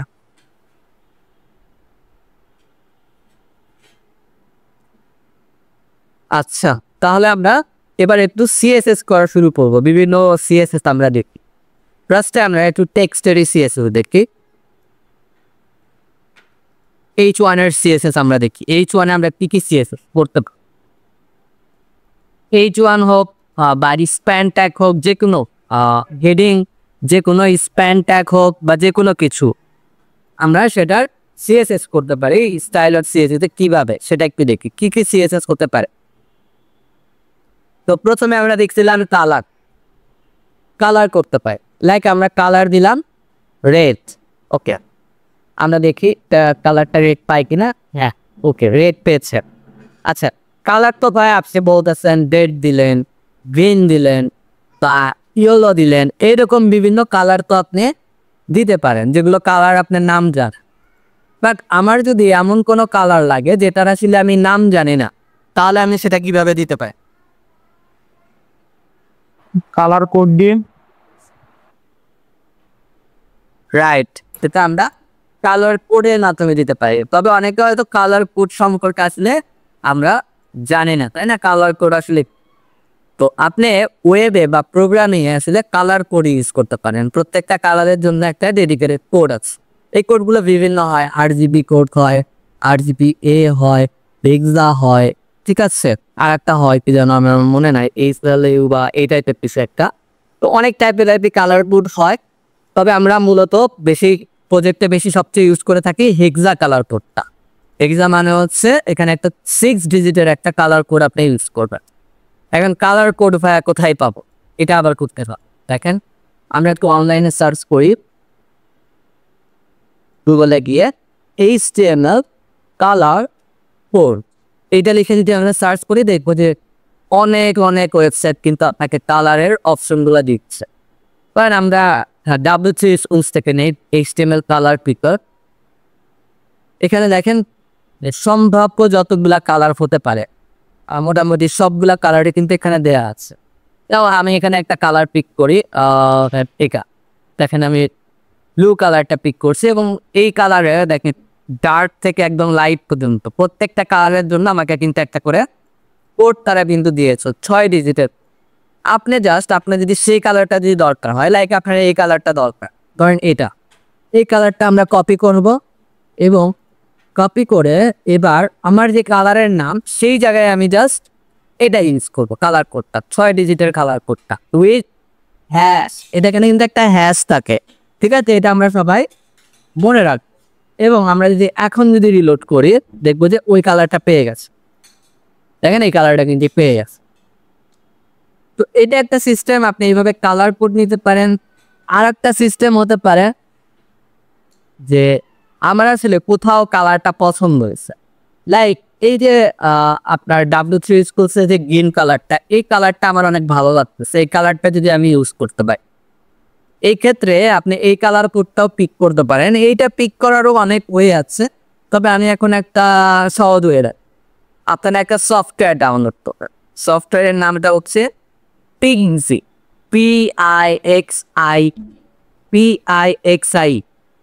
গুগলে সার্চ করবেন, দেখবেন একটা ওয়েবসাইট পাবে, NatiWire ওয়েবসাইট, natiwire.com পিক্সি। এখানে যাবেন, এখানে গিয়ে পিক্সি লিখে সার্চ করবেন, দেখবেন একটা ওয়েবসাইট পাবে, NatiWire.com পিক্সি। এখানে যাবেন, একটা ওয়েবসাইট পাবে, NatiWire.com পিক্সি। এখানে যাবেন, একটা ওয়েবসাইট পাবে, NatiWire.com পিক্সি। এখানে যাবেন, একটা ওয়েবসাইট পাবে, NatiWire.com পিক্সি। যাওয়ার পর এই যে এখান থেকে সফটওয়্যারটা ডাউনলোড করে নেবেন। ডাউনলোড ইজি নাও, এটা কোনো ইনস্টলেশনের কোনো দরকার নেই, ঠিক আছে? এই সফটওয়্যারটা পোর্টেবলই পাওয়া যায়, মানে এটা কোনো ইনস্টল করতে হবে না, মাত্র সাইজ কত 11 কিলোবাইট। তো এইটা ডাউনলোড করে নেবেন। আমি ডাউনলোড করে নেই। ডাউনলোড করে নেওয়ার পর দেখেন আমি যদি আমার ফাইলে যাই দেখি এটা ডাউনলোড হয়েছে কিনা। এই যে আমার পিক্সি সফটওয়্যারটা ডাউনলোড হয়েছে, জাস্ট এটা আমি ডবল ক্লিক করবো, তাহলে দেখবেন এটা ওপেন হয়ে গেছে। এই যে এটা যেটা দেখতেছেন এটাই কিন্তু এই সফটওয়্যারটা। এখন আপনার যে কালারটা পছন্দ আপনি সেই কালারের উপর যা, ঠিক আছে? এখন আমার এই গিরিটা পছন্দ, পিক্সি দেখি এখানে ঠিকঠাক কাজ করছে না।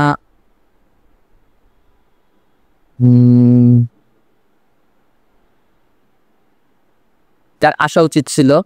আমরা দেখি আর কোনো কালার সে নিতে পারে কিনা। এটা আমাদের ডকুমেন্টের, দেখেন ডকুমেন্টের কালারটা কিন্তু নিয়েছে, এই ডকুমেন্টের কালার নিয়েছে। দেখি এখানে আর কোন কালার নিতে পারে কিনা। কালারে অনেক প্রবলেম করছে, কালারটা নিতে পারছে কিনা এটা আমরা কিভাবে বুঝতেছি, এখানে কালারটা কিন্তু শো হচ্ছে, ঠিক আছে? দেখেন আমরা যখন যে কালার উপরে যাব তখন সেটা শো হবে। আচ্ছা, এটা মেবি ভার্সনের কোনো ইস্যু, এখানে ঠিকঠাক কাজ করছে না। তাহলে এই অপশনটা আমি আপাতত অ্যাওয়্যার করতেছি, এটা আমি দেখি ফিক্সিং করা যায় কিনা। আমি আর একটা অপশন আপনাদের দেখাই, যে কালার আর একভাবে আমরা পিক করতে পারি। আচ্ছা, কেউ কিছু বলতে যাচ্ছেন? স্যার আমরা কি কালার সিলাইটা কি স্যার ইউজ করতে পারি? হ্যাঁ, কালার ইউজ করতে পারি, ঠিক আছে? মানে আমি তো বললাম যে কালার পিক করার কিন্তু অনেক ওয়ে আছে, আপনি যেভাবে পিক করেন কালারটা নিতে পারলেই তো হইল, এটাই তো আমাদের মেইন কাজ। যেমন এই কালারটা ফটোশপের থেকেও ধরতে পারি সব। হ্যাঁ, আমি তো আপনাকে দেখাইতেছি যে কি এইভাবে আমি পিক করতেছি, তাই না? আমি হলে তো এইভাবে কোনো সময় পিকই করতাম না, আমি এটা ইন্সপেক্ট করে কালারটা নিয়ে নিতাম। ইন্সপেক্ট করে কীভাবে দেখেন, এটা ইন্সপেক্ট করে আমি কালারটা নিয়ে নিতে পারতাম। বাট আমি আপনাদের সহজও এটা দেখানোর চেষ্টা করছি, অনেকভাবেই তো পারি। এই যে দেখেন, এই যে কালার কোড, এটা কালার কোডটা নিলাম, এখানে জাস্ট দিয়ে দিব আর রিলোড কোড। এইভাবে হতে পাই, কোনো প্রকার সফটওয়্যার কিছুই লাগবে। আচ্ছা, এটা একটা ওয়ে, এটা আমরা পরে শিখবো, এটা আপনারা হয়তো অনেকেই পারবেন না। সো আমরা আর একটা এক্সটেনশন ইউজ করতে পারি। আমি একটা এক্সটেনশন ইউজ করি, এটা যেটা বললো এমদাদ ভাই, কালার জিলা। কি এক্সটেনশন? কালার জিলা। এটা আপনারা গুগলে সার্চ করবেন, কালার জিলা extension for Chrome. Chrome use করলে ক্রোম, ফায়ারফক্স ইউজ করলে ফায়ারফক্স। আমি এখন ক্রোমে আছি তাই ক্রোমেরটা দেখাচ্ছি, কালার জিলা ক্রোম।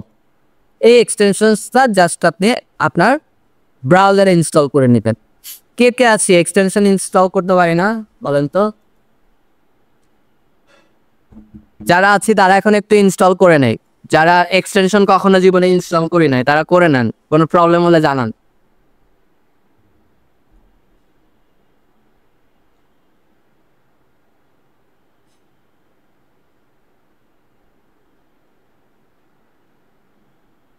আমি লিঙ্ক দিয়ে দিচ্ছি, কিন্তু গুগল মিটেই দেখেন লিঙ্ক আছে। এই লিঙ্কের উপর ক্লিক করে আপনি জাস্ট এখানে যাবেন আর আপনি একটা বাটন পাবেন, add to Chrome. Just add to ক্রোমে ক্লিক করেন।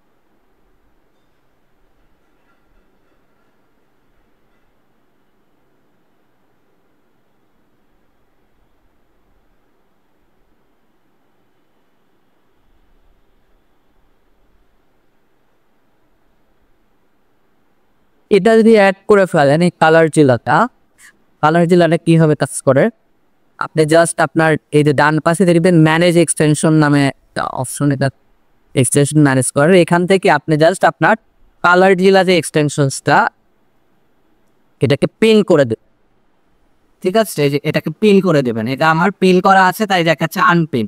আপনি একটু এটা পিন করে দিবেন।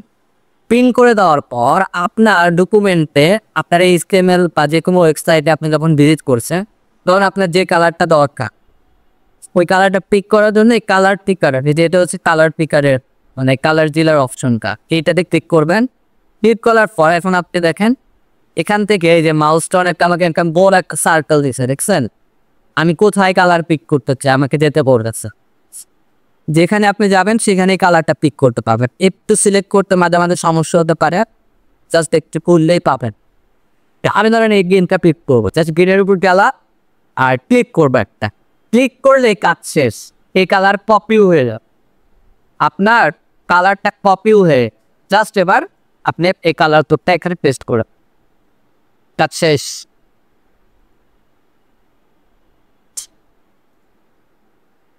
দেখেন এই যে কালারটা কিন্তু আমার পেয়ে গেছে, বুঝতে পারছি।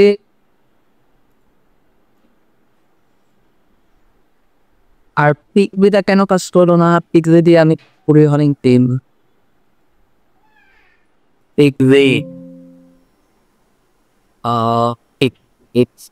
এই যে অ্যাশ কালার নিয়েছে, দেখছেন? অ্যাশ কালারটা রেখে নিচ্ছে, মাঝে মাঝে কালার মানে নিতে পারছে মানে ওকে। পিকবি দিয়েও কালার নেওয়া যায়, তবে আমি সিস্টেমটা বলে দিই কিভাবে আর ট্যাপ নিতে পারবেন। সেটা হচ্ছে আপনাকে জাস্ট কিবোর্ড থেকে প্রেস করতে হবে control alter C, control alter C. আপনি যে কালারটা নেবেন সেই কালারের উপরে মাউস নিয়ে যাবেন, যাওয়ার পর আপনি কন্ট্রোল অল্টার সি চাপলেই সেই কোডটা কপি হয়ে যাবে, ঠিক আছে? সেই কোডটা এখন আপনি আপনার এখানে বসায় দেন, তাহলে ওই কালারটা পেয়ে যাবে। ঠিক আছে, ব্ল্যাক নিচ্ছেন বাট আপনার তো ব্ল্যাক নেই। ওকে, তো কালারের ব্যাপারটা গেল, কালার নিয়ে আর সময় দেবো না, আমরা একটু অন্য কনসেপ্টে ধরে আরও কি সিএসএস করতে চাই। কালার ছাড়া কি আছে? ব্যাকগ্রাউন্ড কালার হতে পারে, ব্যাকগ্রাউন্ড কালার ব্যাকগ্রাউন্ড কালার আমরা কি চাচ্ছি? লাইক আমরা ব্যাকগ্রাউন্ড কালার চাচ্ছি গ্রিন, দিয়ে দেই।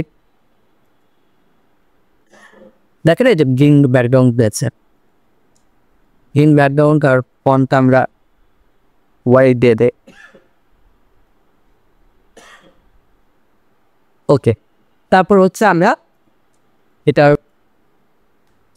টেক্সট ট্রান্সফর্ম আমরা অলরেডি দেখছি, তাই না? টেক্সট ট্রান্সফর্ম এটা কি? আমরা আপার কেস করতে এটা ইউজ করতে পারি, আপার কেস, লোয়ার কেস, বা এটার কেসটা চেঞ্জ করতে, ছোট হাতে বড় হাতে এই ধরনের অক্ষর চেঞ্জ করার জন্য আমরা এটা ইউজ করতে পারি। তারপর দেখেন এটার দুইটা লাইন হয়েছে, তাই না? Today we practice list tracks and different type of CS. এই দুইটা লাইনের মধ্যে আমরা দেখতে পাচ্ছি কি একটা স্পেস আছে। এই স্পেসটা আমরা যদি কমাইতে বাড়াইতে চাই তাহলে কি হয়ে পড়বে? এটার জন্য আমরা ইউজ করতে পারি line height, line hyphen height, এই টাইপের একটা সিএস। এবং লাইন হাইট আপনি বিভিন্ন দিতে পারেন, ধরেন আমি 50 পিক্সেল দিই, তাহলে দেখেন এটা কিছুটা স্পেস পেয়ে গেছে, দেখছেন? মাঝের স্পেসটা কিন্তু বেড়ে গেছে। এটা যদি 50 থেকে আমি যদি আরো একটু বাড়াই দিই, লাইক 70,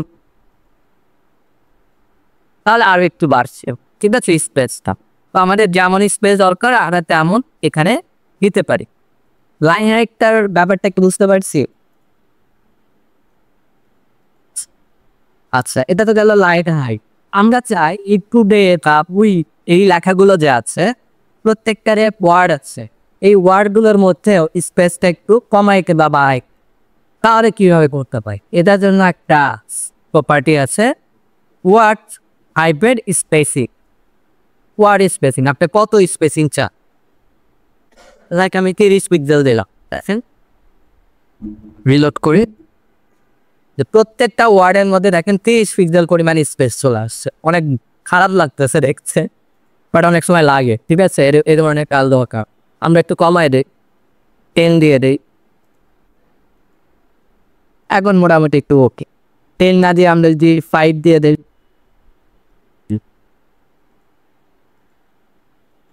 ঠিক আছে? এটা হচ্ছে ওয়ার্ড স্পেসিং।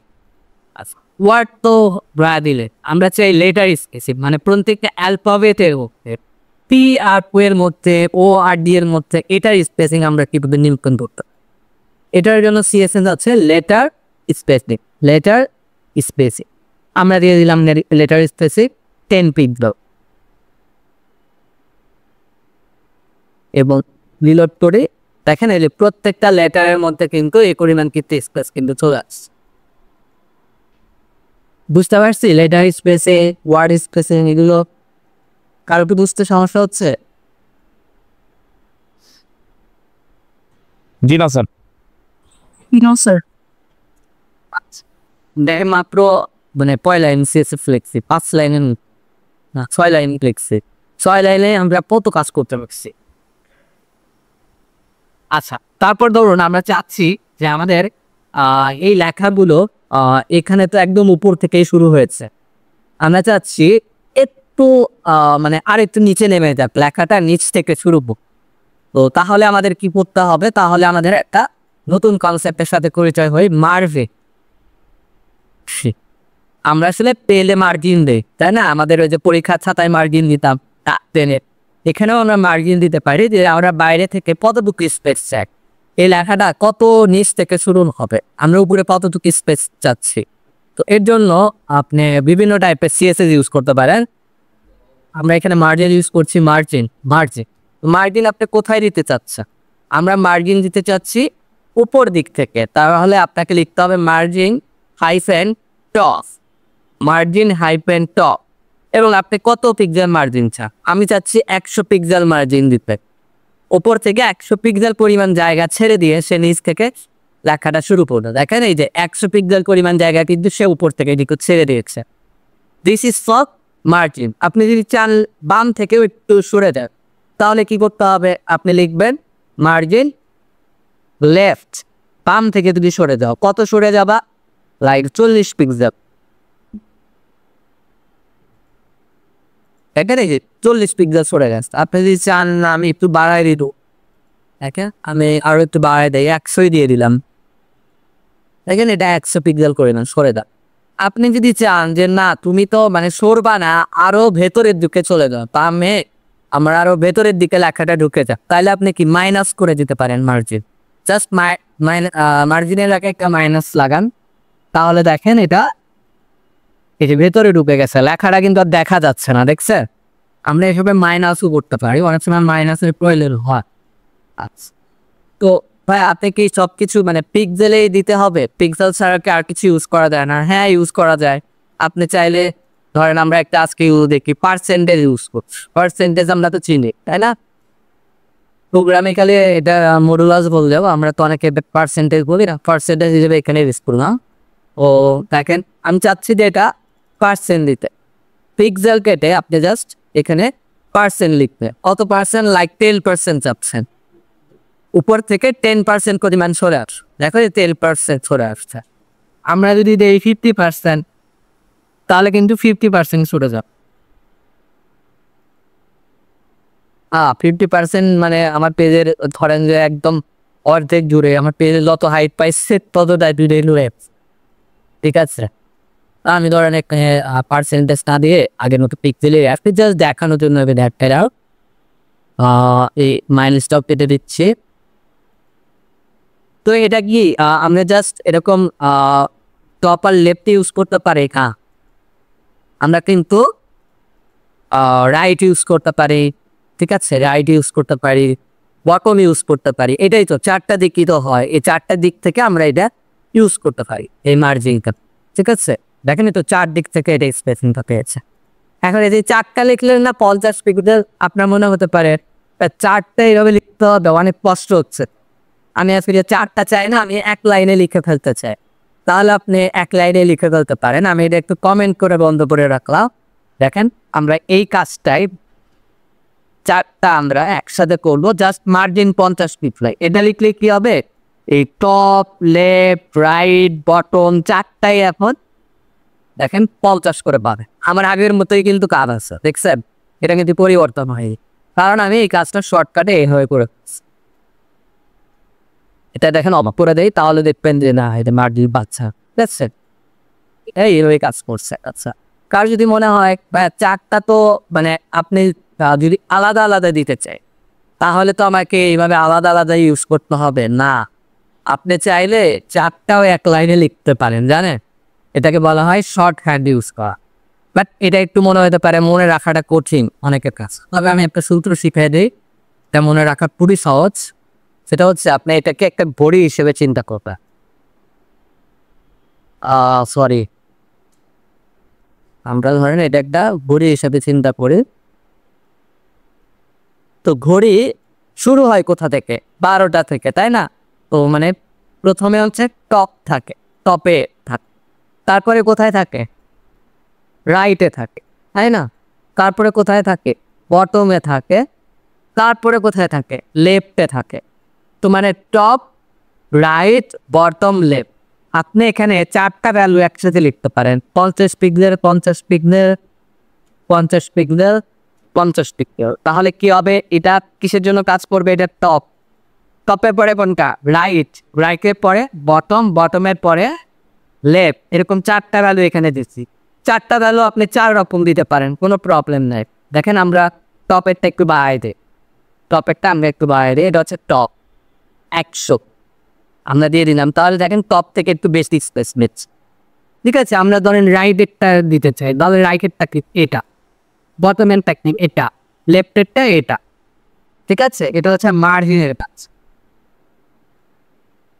মার্জিনটা কি আমরা বুঝতে পারছি?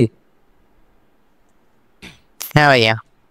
একটু হ্যাঁ, হ্যাঁ। এটা একটু মানে ভালো করে দেখতে হবে, ভিডিওটা ভালো করে দেখবেন, তাহলে আসলে ভালোভাবে এটা ক্লিয়ার হবে। আজকে আর দেখাচ্ছি না, কারণ বেশি করলে আপনাদের প্রবলেম হয়ে যাবে। আপনারা এগুলোই প্র্যাকটিস করেন আপাতত।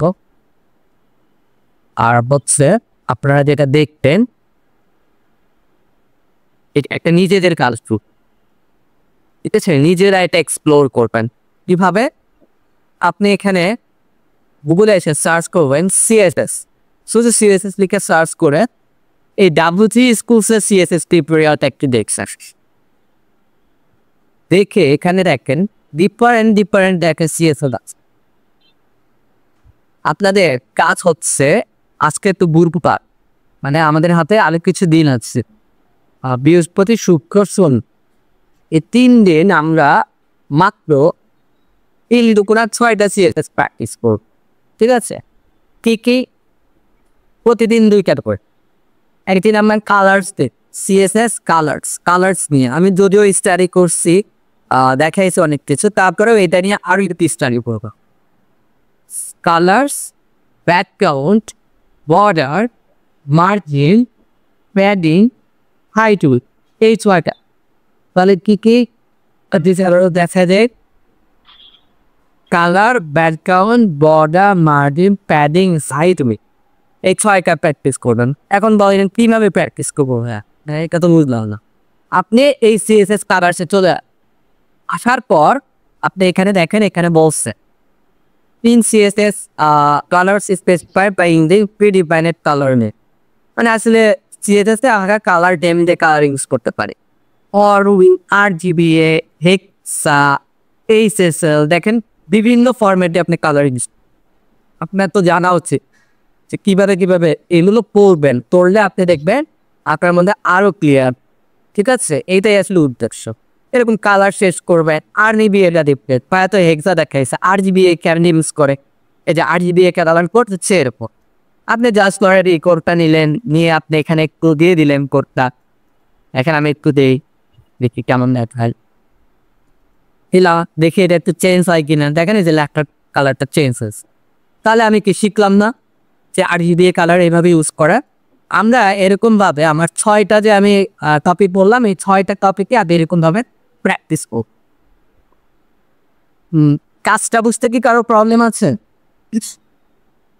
বলে যে কাজটা দিলাম কেউ বুঝে নাই এরকম আছে?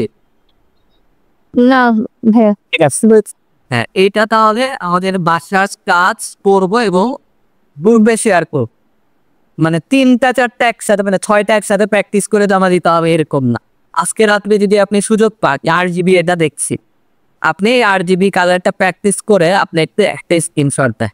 স্ক্রিনশট দেওয়ার ক্ষেত্রে একটু চেষ্টা করবেন আপনার ফুল পেজের স্ক্রিনশটটা দেওয়া, ফুল পেজ একদম, মানে পূর্ণাঙ্গ বোর্ড একদম সম্পূর্ণটা দিক আছে। তাহলে আমি ভালো দেখতে পাবো আপনার ফাইল নেম, আপনার কি দিচ্ছে। একটা কোডের স্ক্রিনশট দিবে আর একটা আউটপুটের স্ক্রিনশট দেবে। এইটা হচ্ছে, তো যে যখন যেটা প্র্যাকটিস করেন সেটাই স্ক্রিনশট দেন। ধরেন আজকে 10 মিনিটের জন্য বসছেন, আপনাকে 6টাই একসাথে দিতে হবে এরকম না, আমরা আপাতত এরকম র্যান্ডমলি দিব। আর যখন বড় প্রজেক্ট নিব তখন আমরা অন্যভাবে অ্যাসাইনমেন্ট নিব, ঠিক আছে? আপাতত আপনারা এইভাবেই কাজ করেন, তাহলে কাজ বুঝতে তো কারো সমস্যা নাই। না ভাইয়া। ওকে, তাহলে এবার আমরা রেকর্ডিংটা অফ করে দেই।